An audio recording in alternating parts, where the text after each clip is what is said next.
আগত যি একাউণ্টত 9,000 সোমাইছিলে সেই একাউণ্টতে অৰুণোদয় নিয়মীয়াকৈ পাই থাকিব। আগষ্টৰ 1 তাৰিখৰ পৰা যোনে আগত অৰুণোদয় পাই আছিলে আগষ্টৰ 1 তাৰিখৰ পৰা তেওঁলোকে পাই থাকিব। কিন্তু মাজে মাজে আমি ক্লিনিং কৰি থাকোঁ, কোনোবা মৰা মানুহ হ'ল বাদ গ'ল, কোনোবা চৰকাৰী চাকৰি পালে বাদ গ'ল, সেইখিনি।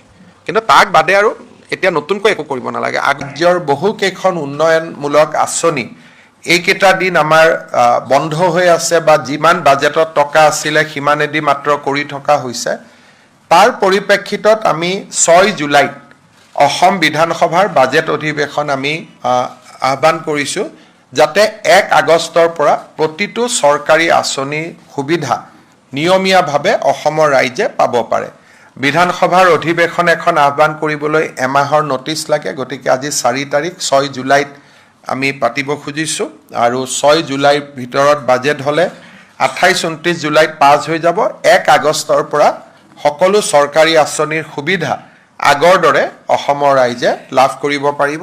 এই অসুবিধাৰ কাৰণে যিহেতু বিভিন্ন বাতৰি কাকতত বেলেগ বেলেগ কৰি কথা ওলাই আছে, আঁচনি বন্ধ কৰি দিলে, অমুক কৰি দিলে, মই সাংবাদিকসকলকো অনুৰোধ কৰিম যে অকণমান ভেৰিফাই নকৰাকৈ এই ধৰণৰ নিউজ আমি দিয়াৰ প্ৰয়োজন নাই, কাৰণ 1 আগষ্টৰ পৰা প্ৰতিখন আঁচনিৰ সুবিধাই অসমৰ ৰাইজে নিয়মীয়াকৈ পাব। আমাক খালি পূৰ্ণাংগ বাজেটখন পাছ হ'ব লাগে। 6 জুলাইত আমি পূৰ্ণাংগ বাজেট অধিৱেশন পাতিছোঁ। 21 দিনৰ বাজেট অধিৱেশন হ'ব আৰু পৰৱৰ্তী সময়ত আমাৰ 1 আগষ্টৰ পৰা প্ৰতিখন চৰকাৰী আঁচনিয়ে আমি নিয়মীয়াকৈ পৰিচালনা কৰিবৰ বাবে সুবিধা পাম।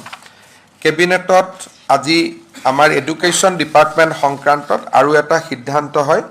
এডুকেশ্যনত স্কুলসমূহত যিবিলাক 4ৰ্থ শ্ৰেণীৰ কৰ্মচাৰীয়ে কাম কৰি আছে, 3য় শ্ৰেণীলৈ তেওঁলোকে প্ৰমোশ্যনৰ সুবিধা পায়। ৰুলখন নোহোৱাৰ কাৰণে সুবিধা পোৱা নাছিল। আজি আমি তাৰো ৰুলখন বনাই দিছোঁ, যাতে 4ৰ্থ শ্ৰেণীত কাম কৰি থকা কৰ্মচাৰীসকলে 3য় শ্ৰেণীলৈ পদোন্নতি হোৱাৰ সুবিধা পায়। লাহে লাহে হ'ব। এতিয়া আমি নিযুক্তি প্ৰথম 2 লাখ পদ আমি বিচাৰি উলিয়াব লাগিব, গতিকে তাৰ প্ৰক্ৰিয়াটো আৰম্ভ হৈছে ইতিমধ্যে। কাৰণে এইবাৰ আমি গোটেই কথা বাৰ্তাবিলাক একোখন মিটিং কৰি, যে যি হওক এখন মিটিং কৰি, মিটিঙত মন্ত্ৰী যাব লাগে বুলি কথা নহয়, পঞ্চায়ত, জিলা পৰিষদ সকলোকে ইনভলভ কৰি চব বস্তু একোখন মিটিং কৰি বিলাব লাগে, যাতে কোনোবা অপাত্ৰত যদি গৈছে লগে লগে ৰাইজে ধৰিব পাৰে।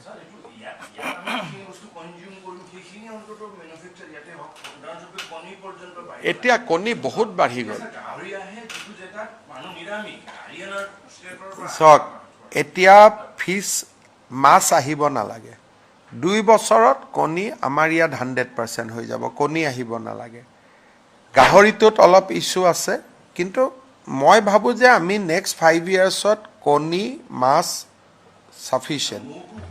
মৌটো বহুত ভাল ডেভেলপমেণ্ট হৈছে। এইবাৰে আপোনালোকে দেখিছে লেচুৰো বহুত ডিমাণ্ড। মোক ছিংগাপুৰৰ এম্বেচাডৰে মোক নিজে হোৱাটছআপ দি কৈ আছে যে আৰু পঠাব লাগে লেচু। গতিকে অসমীয়া ল'ৰাই যিমানে কাম কৰে অসমখন বাচিব। হাই ভেলু হৰ্টিকালচাৰ যিমান কৰে সিমানে অসমখন বাচিব।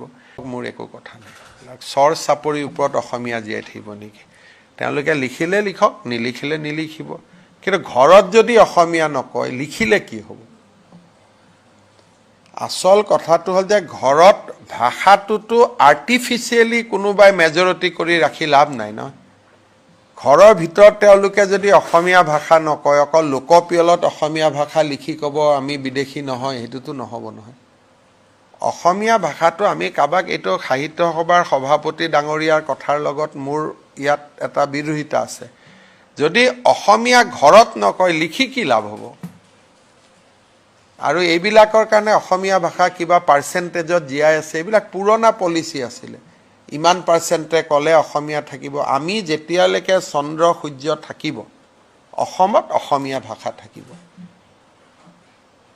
এইটো আৰু কোনোবাই পাৰ্চেণ্টেজৰ লগত ভাষাটো থাকা নাথাকা এইবিলাক পুৰণা কিছুমানে ওলাই দিছিলে যে লোকপিয়লত ইমান পাৰ্চেণ্টেজ হ'লেহে অসমীয়া থাকিব, নহ'লে নাথাকিব। এনেকুৱাতো মই কোনো আইন শুনা নাই।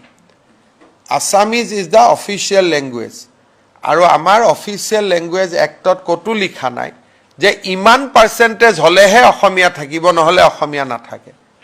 কালি যদি মই ধৰি ল'লোঁ যে 20% মানুহে কয় অসমীয়া, তথাপিতো অসমত অসমীয়া থাকিব। কোনোবাই আৰু বাংলাদেশৰ পৰা আহি পেলাই ইয়াতে ভাষাটো বদলাই দিব পাৰে নেকি? তেনেকেতো নহয়।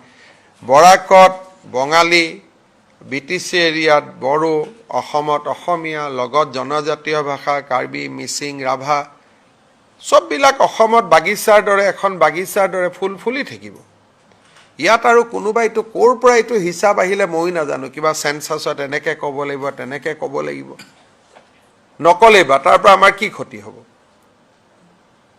কোনোবাই যদি ভাবে এইটো হ'ল এটা পুৰণা যে 50%ৰ ওপৰ হ'ব লাগে, এনেকুৱা ক'ৰবাত আইনত লিখা আছে নেকি? মইতো কোনো আইনত দেখা নাই।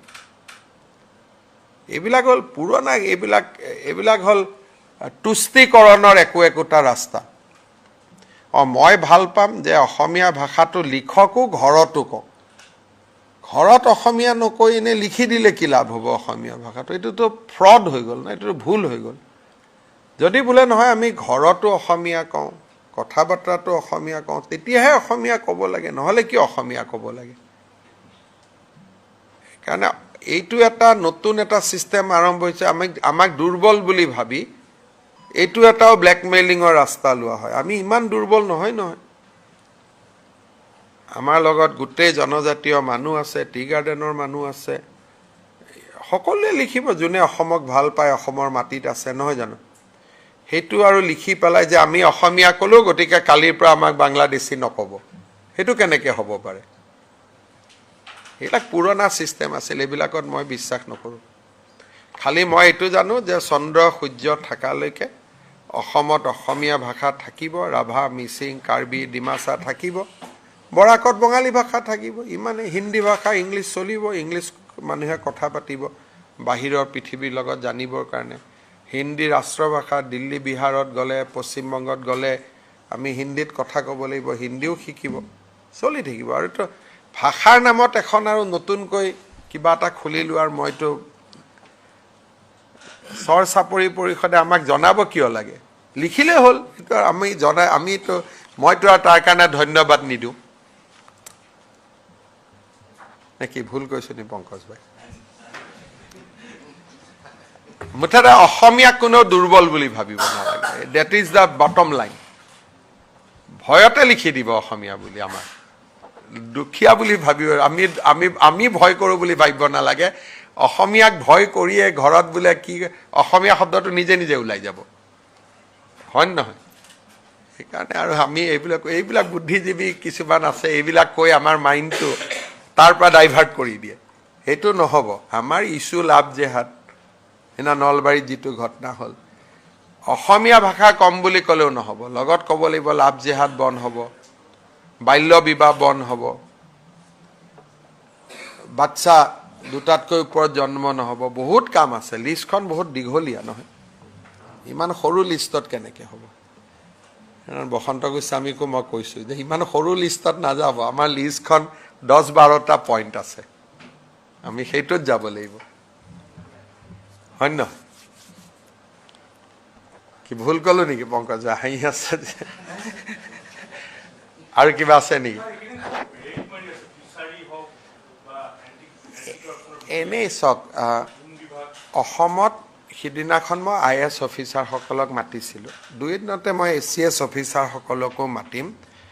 যোৱা 5 বছৰত কেইবাজনো ACS অফিচাৰৰ ঘৰৰ পৰা বহুত টকা জব্দ কৰা হৈছে। এইটোৱে অলপ বিষয়াসকলৰ ওপৰত মানুহৰ মনত প্ৰশ্নবোধক চিন আনিছে। সেইকাৰণে সিদিনাখন মই IAS অফিচাৰসকলক মাতিছিলোঁ, তেওঁলোকক মই বুজাইছোঁ যে আপোনালোকে কেনেকৈ ৰাইজৰ লগত চলিব লাগে। দুই এদিনতে মই ACS অফিচাৰসকলকো মাতিম। আৰু কাৰণ এজন অফিচাৰ ধৰাত পৰি জেলত যোৱা মানে আমাৰ যিটো 20 বছৰৰ ইনভেষ্টমেণ্ট তেওঁৰ ওপৰত, সেইটো একেদিনাই নোহোৱা হৈ যায়। আৰু এই অফিচাৰসকল কোন? দুখীয়া মধ্যবিত্ত পৰিয়ালৰ পৰা উঠি আহি অফিচাৰ হৈছে। তেওঁলোকৰ পৰা কোনেও এইটো আশা নকৰে।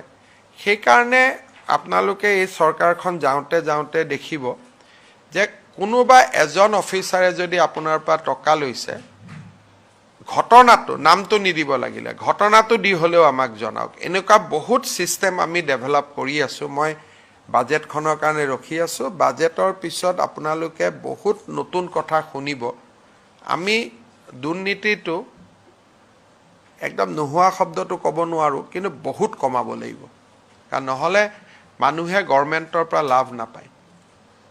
এতিয়া আজি ৰাতিপুৱা মোক পীযুষ হাজৰিকাই কৈছে যে প্ৰায় 5 লাখ গছৰ পুলি,